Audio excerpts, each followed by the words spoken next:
What's going on, everybody? Welcome back to Finance with Parks. In today's video, we are going to be talking about how much finance-related YouTube channels are making from ad revenue. We are going to compare the earnings of two popular finance channels, explain how the advertising works, and also explain how you can effectively calculate the money that any of YouTube channels are making. Now, Graham, Stephan, and the Ryan Pineda show are going to be the two finance channels that we're going to be using examples of because they both recently posted the popular video of how much money do I make on YouTube. Graham is very well established with almost 2.5 million subscribers on YouTube, and the Ryan Pineda show, although a little bit smaller, is still new to the scene and still already has almost 45,000 subscribers. Each of them focus on personal finance, real estate, and investing advice in general. We are going to explain this later in detail, but because I know people are impatient, Ryan Pineda last month made almost $10,000 from ad revenue alone, and Graham Stephan from his one main channel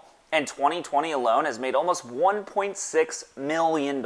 For this video, we are going to talk about strictly the money made from YouTube advertising. But keep in mind there are a ton of different ways to make money on YouTube. Ad revenue just happens to be one of them. Now, YouTube ad revenue is very simple as far as what it represents.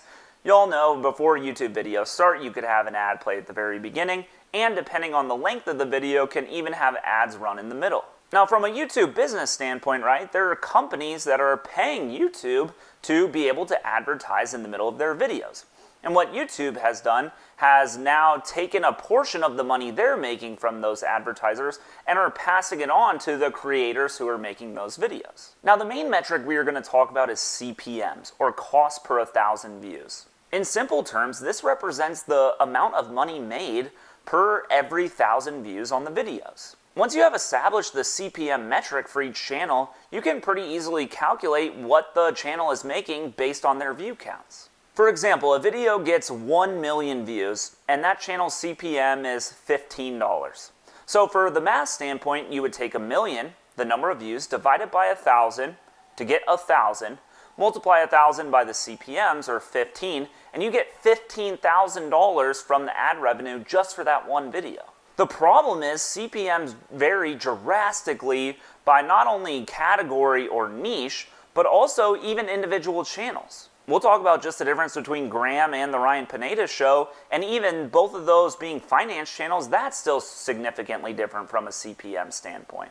Now, first, let's establish that finance channels from an ad revenue standpoint are by far one of the highest paying categories you could be in. For some channels, and this applies to both Graham and Ryan Pineda, the ad revenue is by far their largest income stream. However, for different channels like prank videos or vlog type videos, sponsorships could actually end up being a bigger portion of their revenue than the ads that are playing in their videos. The reason being is that prank channels or vlog type videos are only getting, on average, I don't know this for sure, but about $1 to $3 is kind of the going guesstimate for their CPMs. Now, the key part to understand about why CPMs vary so differently from category to category is based on the ability of the advertiser to target their specific audience. Think about it from an advertisement standpoint. If I was trying to run an ad, I posted my last video, which I'll link in the description, to doing Instagram ads. Well, my key target market is going to be, younger people, maybe in their 18 to up to 40 probably. People that are interested in finance and money management. Those are the people I'm trying to target. Well, if you think about vlog and prank videos, if I'm an advertiser, the people watching that type of content is just such a wide range of people. It would be very hard for me to say, okay, this playing my ad before that video is going to target the people I want, because I just don't know who's watching that type of content. Now, I'll go with an extreme example and think of, y'all know I've talked before, I love bass fishing. Now, bass fishing is a very specific niche, but it's also very popular. However, it's no surprise that I'm getting ads from Bass Pro Shops, Cabela's, tackle stores when I watch those types of videos on YouTube. And for them, it's also beneficial because they know exactly who they're targeting. If Bass Pro Shops and Cabela's is trying to run a commercial on television, for example, let's say they run it on ABC during an NFL game. Well, they may be hitting some of their specific audience, but at the same time, there's probably people watching NFL that will never go shop at Bass Pro or Cabela's. However, if they run it on a professional fisherman's YouTube channel, in between his posts, there's a pretty darn good chance that that person watching the video also is encouraged to shop at Bass Pro or Cabela's. So in that case, the advertisers are going to be encouraged to pay a little bit more because they know they're going to get a return on the money they're investing because they're speaking specifically to their target audience. Finance and real estate channels function the exact same way, and there's a lot of people that are vying for attention in this market space, so there's a lot of competition for advertisers, which in turn then drives up the amount of money they're paying YouTube, and in turn from that, the amount of money creators are receiving. You know, when I'm going through some of my finance channel videos, I'm not seeing advertisements for Bass Pro or Cabela's. What I am getting are Amazon FBA courses or professional coaching or real estate type investment channels. All of those things are targeting, finance audience or finance-based YouTube channels because they know that's the type of content that the viewer is probably going to be most interested in.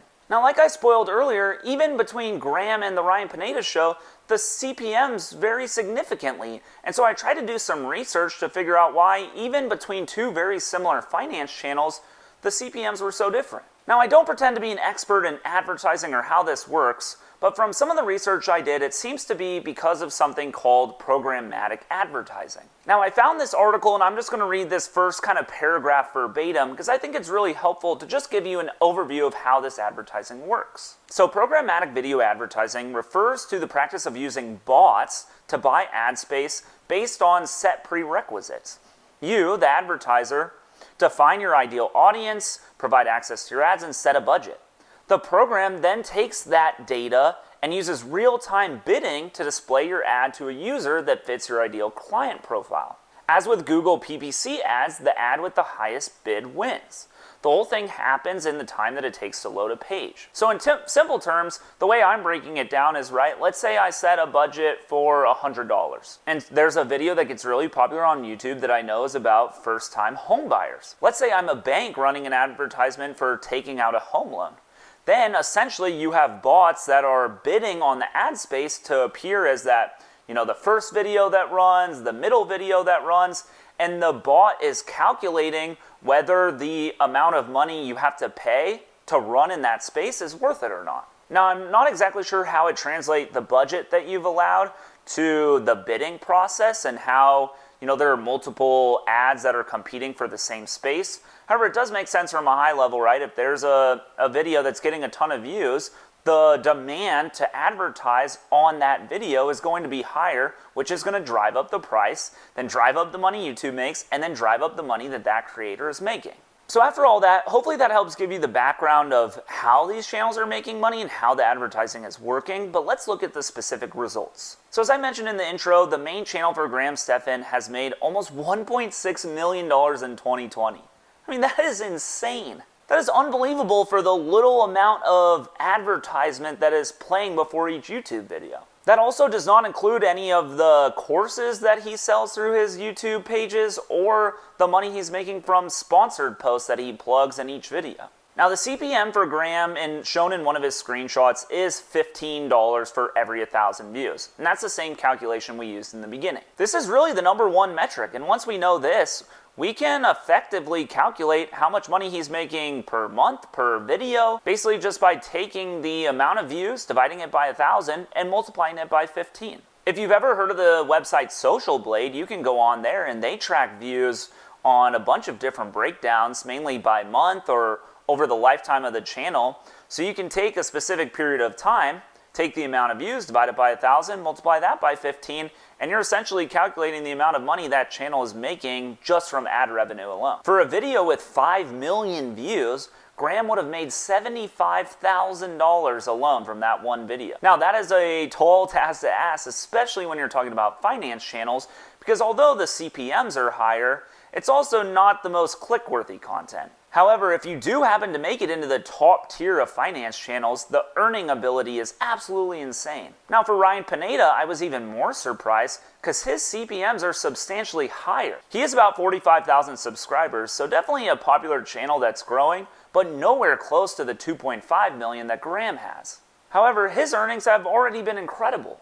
Last month, in the video that he posted, he made $9,800 from his YouTube channel just in the ad revenue.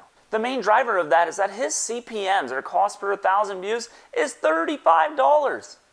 More than double what Graham was getting for the same amount of views. If he had one video hit 250,000 views, right there alone he's making $8,750. You know, one of the reasons I wanted to make this video is just how inspiring these kind of numbers are. It also goes to show you how big of a difference the CPM can make in your YouTube earning capabilities. Ryan Pineda has to get 1,000 views on one video with a $35 CPM, that a pranker vlog video channel has to get 11,666 views on, assuming a $3 CPM. So hopefully that was helpful. I know I always get very intrigued on the how much money are people making, and hopefully it also opened your eyes to how the advertising is working. You know, when I started reading the articles, it's pretty straightforward and common sense, but at the same time I still struggled mentally with trying to figure out, you know, why CPMs were so different, how the advertisers were picking which videos to play on. So hopefully that helped a little bit explain what's going on behind the scenes. If you enjoyed this content, here we talk about personal finance, business, items like this. So if you enjoyed the video, if you could like it down below and subscribe to the channel, that would be greatly appreciated. Thank you all for watching, and remember, finance is fun. See ya.